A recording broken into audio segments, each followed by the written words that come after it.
షాద్నగర్ లో పోలీసులు దాష్టికం చేశారు. నేరం ఒప్పుకోవాలంటూ తల్లి కొడుక్కి చిత్రహింసలు పెట్టారు. దెబ్బలు తట్టుకోలేక తల్లడిల్లుతోంది ఆ బాధితులు. ఇక బూట్ కాలుతో పోలీసులు తన్నారంటూ బాధితులు వ్యక్తపరుస్తున్నారు. షాద్నగర్ ఏసీపీని ఆశ్రయించారు బాధితులు. చర్యలు తీసుకోకుండా ఆసుపత్రిలో చూపిస్తామని హామీ ఇచ్చారంటూ బాధితులు వ్యక్తం చేశారు. అయితే బంగారం చోరీ కేసులో అనుమానితులుగా ఉన్నటువంటి భార్యాభర్తలు కుమారుడిని అదుపులోకి తీసుకున్నారు పోలీసులు. భర్తను వదిలేశారు పోలీసులు. ఆ తర్వాత తల్లి కొడుకుపై ప్రతాపం చూపించారు. డిటెక్టివ్ ఇన్స్పెక్టర్ రామరెడ్డిపై చర్యలు తీసుకోవాలంటూ బాధితులు చెప్తున్న పరిస్థితి కనబడుతోంది. ఇక బంగారం సంబంధించిన చోరీ కేసులో అనుమానితులుగా ఉన్నటువంటి ఆ కుటుంబాన్ని తీసుకెళ్లి మీరు చూస్తున్నారు ఆర్టీవీ స్క్రీన్ పైన రామరెడ్డి అనే ఈ పోలీసు దాష్టికానికి పాల్పడ్డాడు. బూట్ కాల్తో తంతు కొట్టి చిత్రహింసలకు గురి చేశాడు. దీనికి సంబంధించి మరింత సమాచారం మా ప్రతినిధి మణికంఠ అందిస్తారు. ఎస్ మణికంఠ, సో ఎటువంటి సిచ్యువేషన్ ఉంది, వాళ్ళు ఏం కోరుకుంటారు, అసలు ఏం జరిగింది, అనుమానితుల్ని ఇంత ఘోరంగా చిత్రహింసలకు గురి చేయడం గల కారణం ఏంటి? షాద్నగర్ పట్టణంలోని అంబేద్కర్ కాలనీలో ఉంటున్నటువంటి ఒక కుటుంబాన్ని పోలీసులు వారి ప్రతాపం చూపించారు. ఆ కుటుంబంపై గత నెల బంగారం చోరీ జరిగిందనేటటువంటి కేసు రావడం జరిగింది. ఆ కేసులో విచారణలో భాగంగా నాగేందర్ అనేటటువంటి వ్యక్తి చేసినటువంటి ఫిర్యాదులో భాగంగా ఒక కుటుంబాన్ని పోలీసులు అయితే అదుపులోకి తీసుకోవడం జరిగింది. ఆ తర్వాత విచారిస్తున్న సమయంలో భర్త భీమయ్య అనేటటువంటి వ్యక్తిని వదిలేసి ఆయన భీమయ్య భార్య సునీత, అదేవిధంగా తన కుమారుడు జగదీష్ ను పోలీసులు తమ దగ్గరే ఉంచుకొని వారిపై 3rd డిగ్రీ ప్రయోగించారు. ఎట్టి పరిస్థితుల్లో మీరు చోరీ చేసినటువంటి బంగారంకు సంబంధించి కావచ్చు, నగదుకు సంబంధించి నిజాన్ని ఒప్పుకోవాలంటూ కూడా వారిపై 3rd డిగ్రీ ప్రయోగించారంటూ కూడా బాధ్యతలు వాపోతున్నటువంటి పరిస్థితి. ఒక మహిళను, అదేవిధంగా ఒక మైనర్ బాలును, ఇద్దరిని కూడా పోలీసులు అత్యంత క్రూరంగా వ్యవహరించారు. వారిపై బూటు కాలుతో తంతు, లబ్బరు బెల్ట్ తో కొడుతూ పూర్తిగా చిత్రహింసలకు గురి చేశారంటూ కూడా బాధితులు వాపోతున్నటువంటి పరిస్థితి. గత నెల వారింటి పక్కనే ఉండేటటువంటి నాగేందర్ అనేటటువంటి ఇంటిలో దాదాపుగా 26 తులాల బంగారము, 2 లక్షల రూపాయల చోరీ జరిగిందంటూ కూడా బాధితుడు పోలీసులకు ఫిర్యాదు చేయడం జరిగింది. ఆ కేసులో అనుమానాస్పదంగా ఈ కుటుంబాన్ని పోలీసులు అదుపులోకి తీసుకోవడం జరిగింది. అదుపులో భాగంగా విచారణ చేస్తున్నాం అనేటటువంటి నెపంతో విచారణలో భాగంగా వారిపై 3rd డిగ్రీ ప్రయోగించినట్టుగా బాధితులు అయితే వాపోతున్నటువంటి పరిస్థితి. పోలీసులు ఎంత చెప్పినా వినిపించుకోకుండా బూటు కాలుతో తంతు, రబ్బర్ బెల్ట్ తో కొడుతూ చిత్రహింసలకు గురి చేశారు. మైనర్ బాలుడు అని చూడకుండా, ఒక మహిళ అని కూడా చూడకుండా డిటెక్టివ్ ఇన్స్పెక్టర్ రామరెడ్డి పూర్తిగా తన కర్కశత్వాన్ని మాపై ప్రదర్శించారంటూ కూడా బాధితులు వాపోతూ షాద్నగర్ ఏసీపీని ఆశ్రయించారు. షాద్నగర్ ఏసీపీ దగ్గరికి వెళ్లి జరిగిన విషయాన్నంతా కూడా చెప్పడంతో అక్కడ ఉన్నటువంటి అధికారులంతా కూడా సంబంధిత ఇన్స్పెక్టర్ పై చర్యలు తీసుకుంటామనేటటువంటి మాట చెప్పకుండా మీకు ఆసుపత్రికి కావాల్సినటువంటి డబ్బులు ఇస్తాము, ఆసుపత్రికి చూపిస్తామని వారు వీరికి చెప్తున్నారంటూ కూడా బాధితులు చెప్తున్నటువంటి పరిస్థితి. ఏదేమైనా ఒక దళిత మహిళపై, అదేవిధంగా ఒక మైనర్ బాలుడిపై ఇంత కర్కశత్వంగా ప్రవర్తించడం ఏంటంటూ కూడా ప్రజా సంఘాలంతా కూడా మండిపడుతున్నటువంటి పరిస్థితి.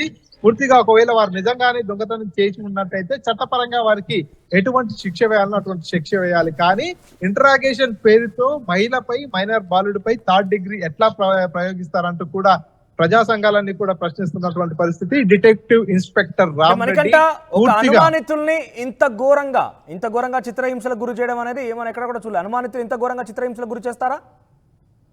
ఎగ్జాక్ట్లీ. షాద్నగర్ పట్టణంలో పూర్తిగా ఇదే చర్చనీయాంశంగా మారింది.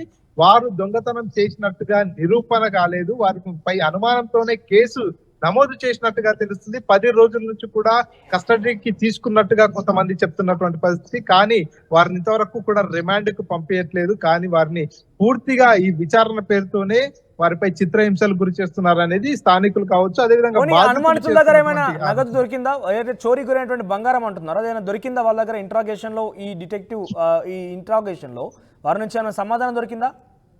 ఎగ్జాక్ట్ గా 26 తులాల బంగారము, 2 లక్షల రూపాయల నగదు చోరీకి గురైంది అనేది ఎవరైతే నాగేందర్ అనేటటువంటి వ్యక్తి చేసినటువంటి ఫిర్యాదు. అందులో భాగంగానే విచారణ చేస్తున్నారు. విచారణ కంటే ముందుగానే ఎవరైతే చోరీ చేసిన వ్యక్తులు ఆ బంగారంని, అదేవిధంగా నగదుని వారి ఇంటి ముందే పెట్టి పోలీసులకు ఫిర్యాదు చేసిన తర్వాత అక్కడ నాగేందర్ ఇంటి ముందు పెట్టి వెళ్ళిపోయినట్టుగా కూడా చర్చ జరుగుతున్నటువంటి పరిస్థితి. కానీ పూర్తి స్థాయిలో బంగారం అక్కడ ఉంచలేదు. కొంత బంగారాన్ని, కొంత నగదును వారు అపహరించారు. పూర్తిగా 26 తులాల బంగారం, 2 లక్షల రూపాయలకు గాను అంత మొత్తంలో కాకుండా కొంత ఒక 2 తులాల బంగారం కావచ్చు కొంతవరకు తగ్గించి పెట్టారనేది బాధితులు చేస్తున్నటువంటి ఆరోపణ. ఇందులో భాగంగానే తాము అనుమానితులుగా పక్కింటి వారైనటువంటి భీమయ్య, సునీత వారి కుటుంబ సభ్యుల్ని పూర్తిగా కస్టడీలో తీసుకున్నటువంటి పరిస్థితి. భీమయ్య, సునీత అదేవిధంగా వారి కుమారుడు 13 ఏళ్ల జగదీష్ ని ముగ్గురిని కూడా అదుపులోకి తీసుకున్నారు. ఎట్లా ఉంది ఎగ్జాక్ట్ వారు పూర్తిగా పోలీసుల దెబ్బలతో పూర్తిగా వారంతా కూడా చాలా ఇబ్బందులు పడుతున్నటువంటి పరిస్థితి. వారిపై 3rd డిగ్రీ ప్రయోగించినట్టుగా చెప్తున్నారు. కళ్ళకు జెండు బాంబు చూస్తూ అదేవిధంగా రబ్బర్ బెల్ట్ తో కొడుతూ బూటు కాళ్లతో తంటూ పూర్తిగా చిత్రహింసలకు గురి చేశారంటూ కూడా బాధితులు వాపోతున్నటువంటి పరిస్థితి. ఈ సమాచారం ఇన్స్పెక్టర్ రామరెడ్డిపై ఫిర్యాదు చేశారా? పై స్థాయి అధికారులు ఏం చెప్తున్నారంటే ఒక అనుమానితుల్ని, మహిళని, వారి కొడుకుని అంటే సుమారుగా చిన్న వయసున్న వ్యక్తిని కూడా ఇద్దరిని ఇంత ఘోరంగా చిత్రహింసలకు గురి చేయడం అనేది పై స్థాయి అధికారులకు సమాచారం చేరిందా? ఎగ్జాక్ట్ గా వాళ్ళంతా కూడా షాద్నగర్ ఏసీపీని అప్రోచ్ కావడం జరిగింది. తమపై జరిగినటువంటి పోలీసులు తమపై ఏ విధమైనటువంటి దాష్టికాన్ని ప్రదర్శించారో అదంతా కూడా షాద్నగర్ ఏసీపీకి చెప్పుకున్నట్టుగా బాధితులు చెప్తున్నారు. అక్కడ షాద్నగర్ ఏసీపీకి సంబంధించినటువంటి అధికారులు కూడా సంబంధిత ఇన్స్పెక్టర్ పై చర్యలు తీసుకుంటామనేటటువంటి హామీని అయితే వారికి ఇవ్వలేదు. కానీ మీకు ఏదైతే పోలీసుల దాడిలో పోలీసులు చేసినటువంటి 3rd డిగ్రీలో కావచ్చు దాంతో దెబ్బలు తగిలాయి, పూర్తిగా ఆరోగ్యం క్షీణించింది కాబట్టి మీకు వైద్య ఖర్చుల నిమిత్తం డబ్బులు ఇస్తామనేటటువంటి హామీ ఇచ్చినట్టుగా బాధితులు చెప్తున్నారు. తమకు కావాల్సింది వైద్య ఖర్చుల కోసం డబ్బులు. అధికారి రామరెడ్డి అనే ఆ ఇన్స్పెక్టర్ చేసింది కరెక్టే, కానీ మీకు వైద్య ఖర్చులు ఇస్తామంటూ పోలీసులు అసమర్థంగా మాట్లాడుతున్నారా? ఎగ్జాక్ట్ బాధితులు మాత్రం అదే చెప్తున్నారు. ఏసీపీని ఆశ్రయించాం, షాద్నగర్ ఏసీపీని ఆశ్రయించినప్పటికీ కూడా వారు మాకు వైద్య ఖర్చుల నిమిత్తం డబ్బులు ఇస్తామని చెప్తున్నారు తప్పిస్తే షాద్నగర్ డిటెక్టివ్ ఇన్స్పెక్టర్ రామరెడ్డిపై చర్యలు తీసుకుంటామనేటటువంటి హామీని మాత్రం ఇవ్వట్లేదు అనేది బాధితులు చేస్తున్నటువంటి బాధితుల పక్షాన ఎవరు నిలబడుతున్నారు? బాధితులు వాళ్ళు ఏ రకంగా ఉన్నారు? ఇప్పుడు బాధితుల పక్షాన ఎవరైనా ఫైట్ చేసే అవకాశం, ఎందుకంటే ఇంత విచక్షణ రహితంగా చిత్రహింసలు గుర్చడం అనేది అనుమానంతో మీకు అక్కడ వాళ్ళని అటాక్ చేయడం అనేది ఎట్టి పరిస్థితుల్లో కూడా అది లీగల్ గా ప్రొసీడింగ్స్ లో ఉండే అవకాశం లేదు. సో వారి తరపున పోరాడే అవకాశం ఉందా? ఎగ్జాక్ట్ గా ఈ ఘటన జరుగుతూ కూడా గత కొన్ని రోజులుగా జరిగినప్పటికీ ఈ రోజే ఈ ఘటన కూడా పూర్తిగా వెలుగులోకి వచ్చింది. దీనిపై సోషల్ మీడియాలో కూడా నెటిజన్లంతా కూడా ఫైర్ అవుతున్నటువంటి పరిస్థితి. ఒక మహిళను అందులో భాగంగా ఒక మైనర్ 13 ఏళ్ల బాలుడిని ఆ రకంగా వారు 3rd డిగ్రీ ప్రయోగించడానికి ఎట్లా సాధ్యపడుతుంది అనేటటువంటి కోణంలో కూడా నెటిజన్లంతా కూడా ఫైర్ అవుతున్నటువంటి పరిస్థితి. ఎందుకంటే ఆ మహిళా కానిస్టేబుల్స్ కావచ్చు వారంతా కూడా అడగాల్సి ఉంటుంది, విచారణ చేయాల్సి ఉంటుంది. కానీ పూర్తిగా అత్యంత దారుణంగా జెండు బాంబు కళ్ళకు చూస్తూ బూటు కాళ్లతో తొక్కుతూ లబ్బర్ బెల్ట్ తో మైనర్ బాలుడి అనేది కూడా చూడకుండా తన కాళ్లపై తన పాదాలపై లబ్బర్ బెల్ట్ తో కొట్టారనేది బాధితులు చేస్తున్నటువంటి ఆరోపణ. ఏదేమైనప్పటికీ బాధితులు పూర్తిగా తమకు అన్యాయం జరిగినట్టు కూడా తమ గోడు వెళ్ళబుచ్చుకుంటూ ఉన్నతాధికారుల దృష్టికి తీసుకెళ్లిన నేపథ్యంలో వారు కూడా బాధితులకు న్యాయం చేస్తామనేటటువంటి ఒక భరోసాను కల్పించలేదనేది బాధితులు చెప్తున్నటువంటి మాట. సో మొత్తం మీద ఒక బంగారం చోరీ కేసులో షాద్నగర్ లో జరిగింది ఘటన. బంగారం చోరీ కేసులో అనుమానితులుగా ఉన్నటువంటి కుటుంబాన్ని పోలీసు అదుపులోకి తీసుకున్నారు. వారిని ఇంట్రాగేషన్ పేరిట వారిని ఆ అనుమానితుల్ని ఇంట్రాగేషన్ పేరిట పలుమార్లు విచారణ పేరిట హాజరు కమ్మని చెప్పి వేధించేవారు. తర్వాత ఒకనొక సందర్భంలో ఆ కుటుంబంలో ఉన్నటువంటి భర్తని వదిలేసి భార్యని కుమారుని ఇద్దరిని కూడా చిత్రహింసలకు గురి చేశారట. 3rd డిగ్రీ కూడా ప్రయోగించారంట తెలుస్తోంది. సో రామరెడ్డి అనేటువంటి ఈ ఇన్స్పెక్టర్ వారిని అనుమానితులుగా ఉన్న సమయంలోనే, అంటే ఎక్కడ కూడా ప్రూవ్ కాలేదు, వారి దగ్గర నుంచి ఎటువంటి నగదు దొరకలేదు, వారు ఎటువంటి సమాచారం లేదు, ఇవన్నీ ఏమీ లేకుండా అనుమానితులుగా ఉన్నప్పుడే అనుమానితులుగానే వారిని చిత్రహింసలకు గురి చేశారు. 3rd డిగ్రీ కూడా ప్రయోగించారట. చాలా వాళ్ళు బాధపడ్డారు, వాళ్ళు కొంత అనారోగ్య పాలయ్యారు. తర్వాత ఈ విషయాన్ని పై స్థాయి అధికారులకి ఏసీపీకి ఫిర్యాదు చేస్తే మీ వైద్యానికి ఖర్చులు ఇస్తాం కానీ రామరెడ్డిపై ఎటువంటి చర్యలు తీసుకోమన్నట్టుగా అసమర్థంగా నిర్లక్ష్యంగా మాట్లాడారట. సో పెద్ద ఎత్తున ఆ బాధితులు కూడా వాపోతున్నారు, పెద్ద ఎత్తున వాళ్ళు ఆరోపిస్తున్నారు. ఒకసారి ఆ బాధితులు మాట్లాడారు, ఏం మాట్లాడారో చూద్దాం.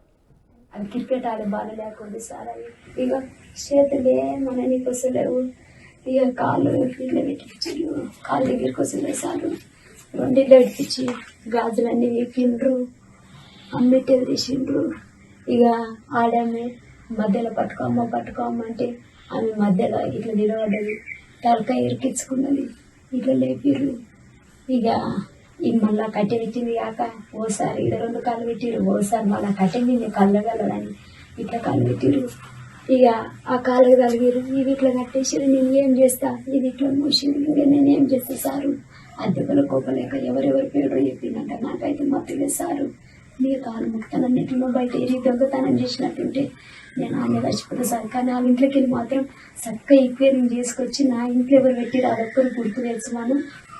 నేను తీసినట్టుంటే నేను మీ ముందంగా చచ్చిపోతా సార్. నేను నాకు ఆ ధైర్యం లేదు, ఏం చేయను సార్. నేను అటువంటి పనులకు మీ అసెటోళ్ళ కాలు మొక్కి సార్ నాకు లేదు అని నేను పదాలు పంపింటాను. నేను పదాలు చీవినప్పుడు ఇది సార్ ఇదంతా అన్నిండ్రు. ఆ పెద్ద సార్ అంటాళ్ళు ఎవరు ఏమాటలు సారు పిల్లగాడు ఇదంతా అన్ని అన్ని తీసుకుపోయాక ఇట్లాంటి ఆపునిక్కరేసిర్రు, బట్టలన్నీ వేసిర్రు, ఆపునిక్కరేసి ఈ కాళ్ళు అక్కడ జాపిర్రు, ఈ కాళ్ళు అక్కడ జాపిర్రు. ఇక కట్టె ఒకటి పెద్దది పెట్టిర్రు సార్. పెద్దది పెట్టి మళ్ళా చేతులు ఎంట గట్టేసిర్రు. చేతులు ఎంట గట్టేసి కాళ్ళు జాపిపిచ్చిర్రు. జాపిపిచ్చి కాళ్ళు కట్టేసిర్రు. కాళ్ళు కట్టేసి ఒక పెద్ద కట్టె పెట్టి ఓసారి ఇక్కడ కాలు పెట్టిండు, ఓసారి మళ్ళీ కట్టె మీద ఇక్కడ కాలు పెట్టిర్రు.